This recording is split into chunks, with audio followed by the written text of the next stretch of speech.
بیان میں نیک گمان رکھنے کے بیان میں گمان کیسا رکھنا؟ نیک گمان رکھنا. تمہارا گمان اگر برا ہے تم بظاہر حاجی ہوں گے نمازی ہوں گے.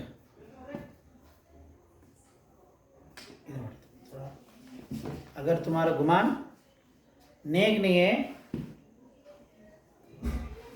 تو آپ کو یہ حق نہیں بنتا کہ آپ اپنے آپ کو انسان کہیں. اگر آپ کا گمان نیک ہے تو دنیا والے آپ کو نیک کہیں یا نہ کہیں، آسمان پہ اللہ کے فرشتے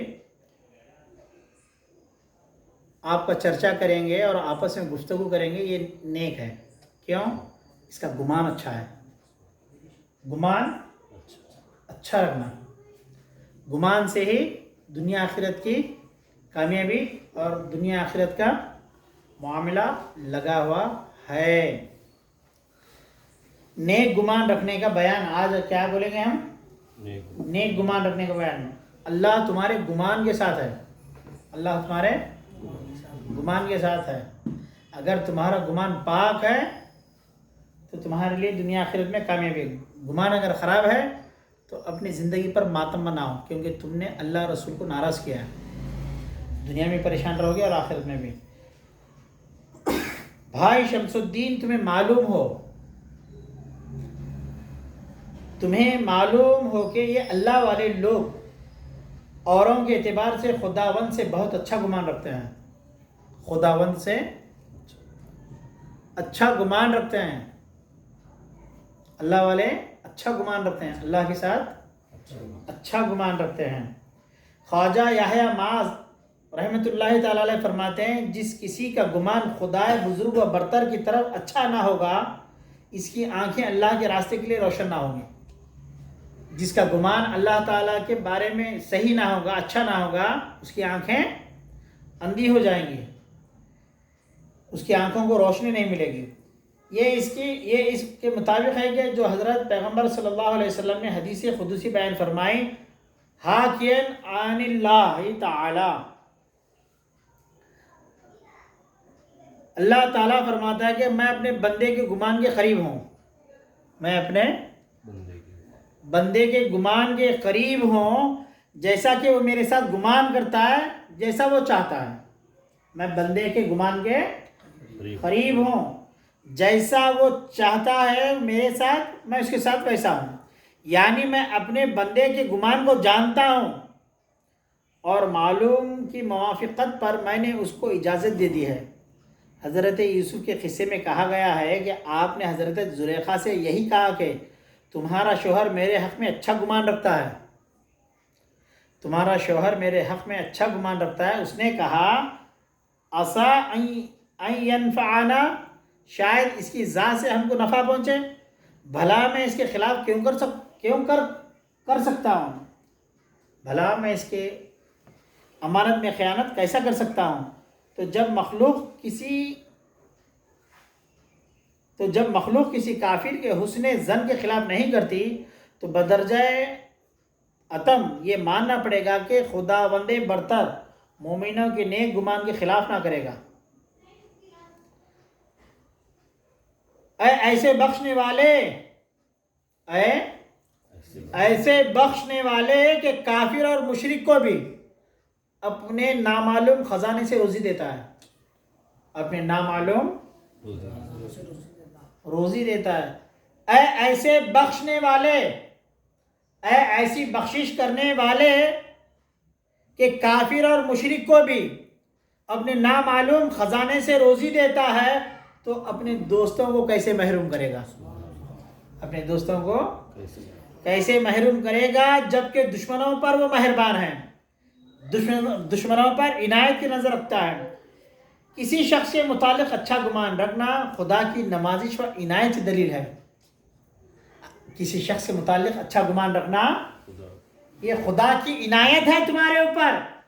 اگر دوسرے کے متعلق تمہارا گمان صحیح نہیں ہے تو یہ ہے کہ تم شیطان کے چنگل میں پھسک گئے ہو. اگر تمہارا گمان کسی شخص کے متعلق بہت صحیح ہے تو اس کا مطلب یہ ہے کہ تم پر خدا کی عنایتیں جاری ہیں. کہتے ہیں اس دنیا میں صرف آپ کو دوست ملتے ہیں, اس دنیا میں صرف آپ کو دوست ملتے ہیں. دشمن آپ کو آپ کی بدگمانی سے بنانا پڑے گا. دشمن آپ کو اپنی صرف دوست ملتے ہیں یہاں. دشمن آپ کی بدچلن حرکت اور بدچلن نیت سے, بری نیت سے, بدگمانی سے بنانا پڑے گا.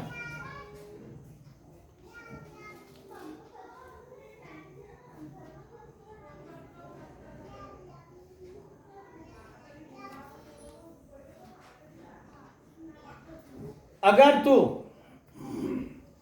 نفس کو لے کر دنیا سے گیا, اگر تو نفس کو لے کر اس دنیا سے گیا تو تیرے اوپر افسوس ہے. اگر تو دنیاوی خواہشات ارمان دل میں رکھ کر مرا تو تیرے اوپر افسوس ہے.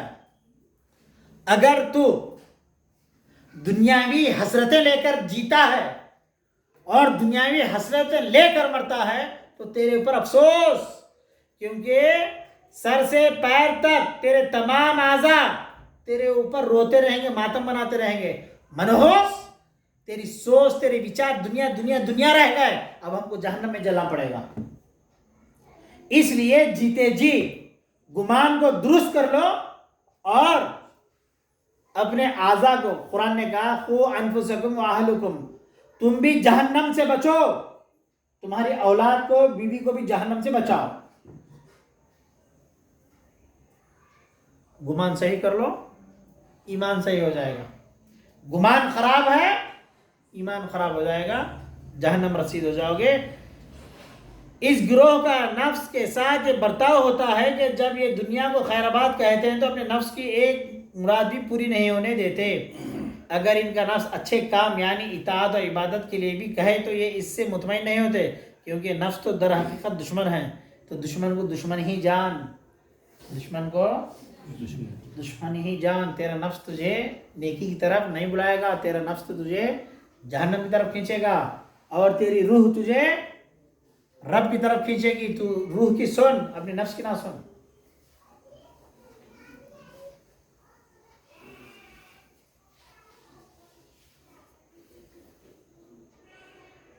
جس کو یقین و اطمینان ہوگا وہ بہت جلد نعمت پائے گا. جس کو یقین اور اطمینان ہوگا وہ بہت جلد نعمت پائے گا. جس کا یقین کمزور ہوگا وہ ہلاک ہو جائے گا. یقین کو مضبوط کرنا, اتنا مضبوط یقین ہو کہ پوری دنیاوی اعتبار سے لوگ یہ کہتے ہیں کہ بات ختم ہو گئی, یہ معاملہ اب ختم ہو گیا. یقین اگر مضبوط ہے تو یقین والا کہے گا دنیا جو کہنا ہے کہہ دے, لیکن میرا خدا مجھے یہ کہا ہے لا تقنطوا من رحمت اللہ. میرا خدا مجھے یہ کہا ہے کہ آخر سانس تک نا امیدی کفر ہے. آخر سانس تک نا امیدی کفر ہے. ساری دنیا مجھے نا امید بنا دے, مجھے اس بات کا ڈر نہیں ہے, کیونکہ میری ذات خدا کی ذات سے لو اور امید لگائی ہوئی ہے. خدا کی ذات سے لو اور امید لگائی ہوئی ہے.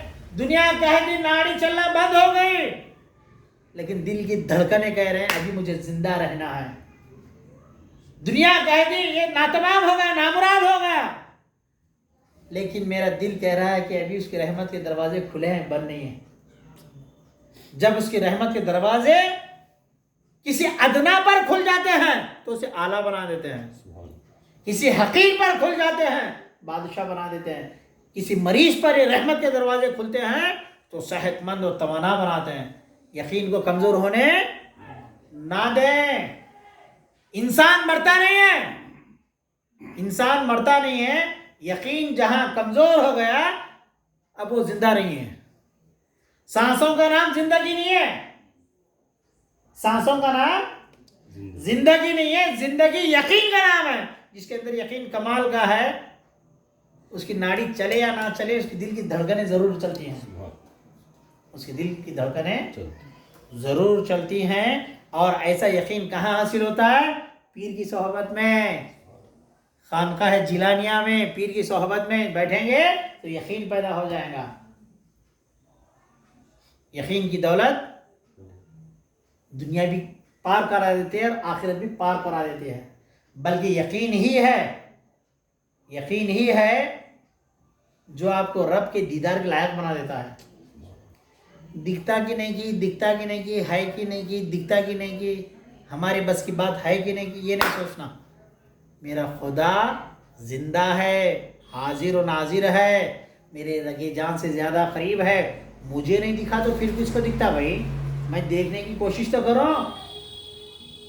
کچھ نہیں ہے، اسے دیکھنے کا ایک آسان نسخہ، آسان طریقہ، پیر کی صحبت اختیار کر لینا. جب پیر کی صحبت اختیار کر لو گے، پیر تمہارے سانسوں میں اللہ بٹھا دیں گے. سانسوں میں تمہارے اللہ بٹھا دیں گے. خیالوں کو، گمان کو تمہاری صحیح کریں گے. جب گمان صحیح ہو گیا اور دھڑکن میں اللہ بیٹھ گیا، پھر اس کے بعد وہ مجھے نہ دکھے یہ ناممکن ہے. بلکہ یہ یقین پیدا ہوتا ہے، تو مجھے دیکھے، میں تجھے دیکھوں یا نہ دیکھوں، میں تجھے دیکھوں یا نہ دیکھوں، مجھے اس بات کو لے کر سوچنا نہیں ہے کہ میں تجھے دیکھوں کیسے، مجھے سوچنا نہیں ہے. بلکہ میرے گمانوں میں، میرے خیالوں میں، میری دھڑکنوں میں اب تو بس گیا ہے. میرے ظاہر میں، میرے باطن میں، میرے اول میں، میرے آخر میں اب تو بس گیا ہے.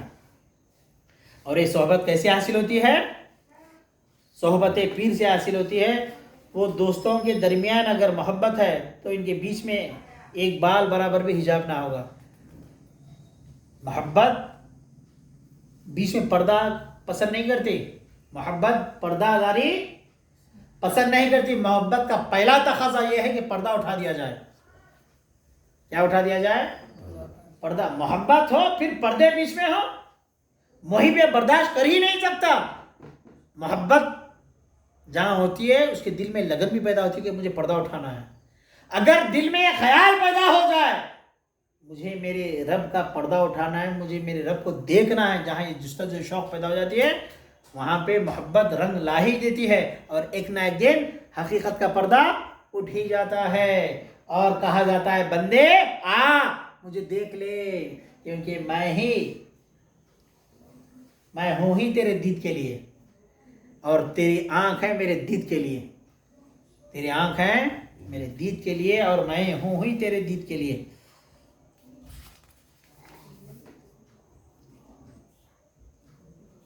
دنیا کا بڑا عجیب حال ہے یار. ایسی باتیں کرتے ہیں تو لوگ کہتے ہیں دیوانے ہیں. کیا کہتے ہیں لوگ؟ دیوانے ہیں. ایسی باتیں کرتے ہیں تو لوگ عام طور پہ کیا کہتے ہیں؟ دیوانے ہیں. بولے کیا باتیں کر رہے بھائی؟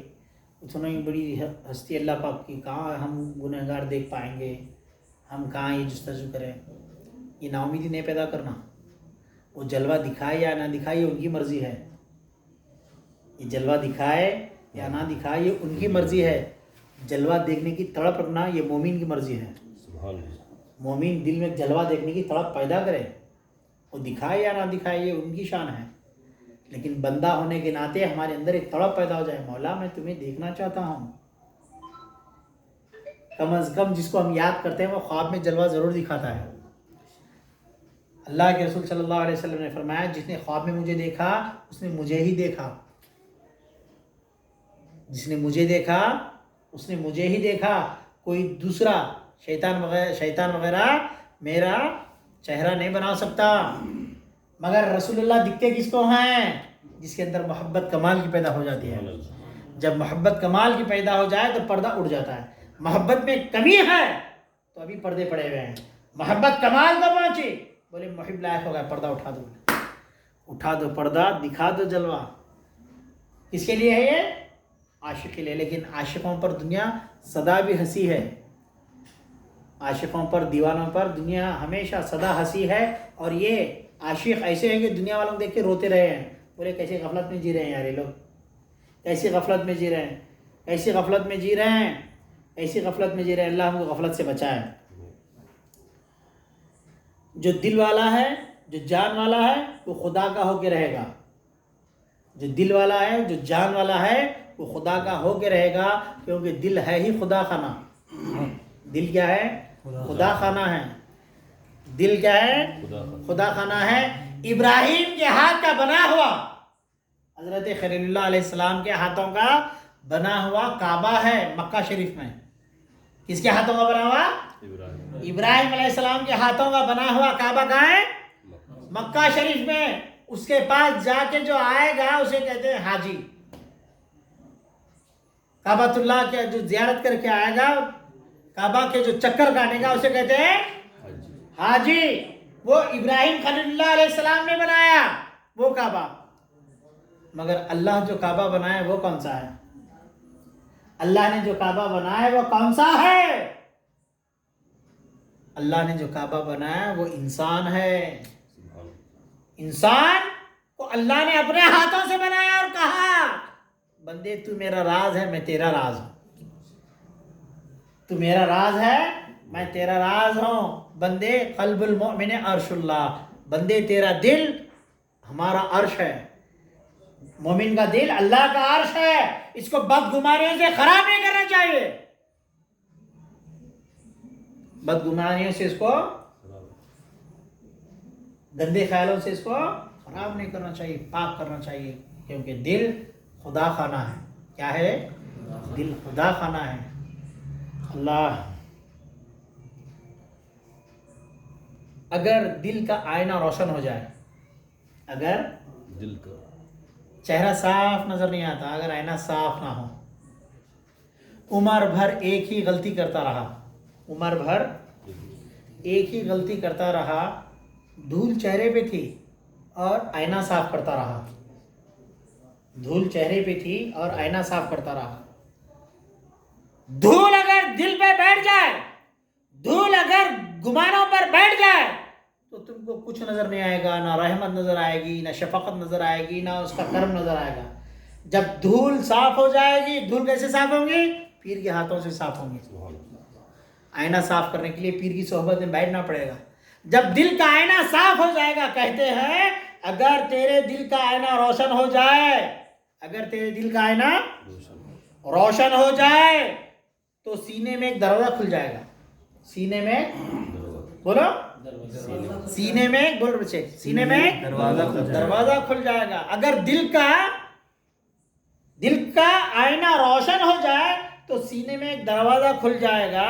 اگر تیرے دل کا آئینہ روشن ہو جائے تو سینے میں ایک دروازہ کھل جائے گا. جب ایسا دروازہ دل پر کھول دیا جائے، جب ایسا دروازہ دل پر کھول دیا جائے تو ساتوں آسمان بھی اس دل پر پردہ نہیں ڈال سکتے. ساتوں آسمان بھی اس دل پر پردہ نہیں ڈالتے. کون کہتا ہے یار یہاں اور وہاں رہتا ہے؟ کون کہتا ہے یار یہاں اور وہاں رہتا ہے؟ یار ہمارے دل میں رہتا ہے. گردن جھکائی اور دیکھ لی، گردن جھکائی اور دیکھ لی. دل خدا خانہ ہے. کیا ہے؟ دل خدا خانہ ہے. اسے ویران ہونے نہ دو. اگر دل ویران ہو گیا، جیتے جی جہنم ہو جائے گی. بیوی ہوں گی سکون نہیں ہوگا، بچے ہوں گے سکون نہیں ہوگا، دولت ہوگی سکون نہیں ہوگا، گھردار ہوگا سکون نہیں ہوگا. اگر دل خدا خانہ بنا رہا تو ساری کائنات تمہاری باتیں سنتی ہوئی نظر آئیں گی. ساری کائنات تمہارے غلام بن جائیں گی. ہر بات تمہاری پوری ہوگی. ارے تم مانگنے والا ہو، ایک ادنا کو ہم آقا بنا دیں. مانگنے والا ہو تو ہم ذرے کو آفتاب بنا دیں. مانگنے والا ہو، مگر مانگنے کا سلیقہ کس کو آتا ہے؟ جس کی دل کی دنیا آباد ہو گئی ہے. دل کو ویران نہ کرو، کیونکہ دل کیا ہے؟ خدا خانہ ہے. دل کیا ہے؟ اللہ یہ وہ دروازہ ہے کہ جو کچھ تم چاہو گے، دل ایک بار روشن ہو گیا، وہاں پہ راستہ کھل گیا. دل روشن ہو گیا، سینے میں ایک دروازہ کھل گیا. وہ ایسا دروازہ ہے کہ وہاں سے آپ نے جو مانگا وہ سب پا لیا. دل اگر آباد نہیں ہے، دل میں دروازہ نیا کھلا ہے تو اللہ سے دعائیں کرنا، پیر سے قریب ہونا، تربیت حاصل کرنا اور دل کے دروازے کو کھلا کرنا، اوپن کرنا، تاکہ اس کی رحمت کی ٹھنڈی ٹھنڈی ہوائیں، اس کی رحمت کی ٹھنڈی ٹھنڈی ہوائیں آتی رہیں اور زندگی کی مسکان چلتی رہے. صلی اللہ تعالی علی خیر خلق نور عرش محمد وعلی آلہ وصحبہ اجمعین برحمتک یا ارحم الراحمین والحمد للہ رب العالمین.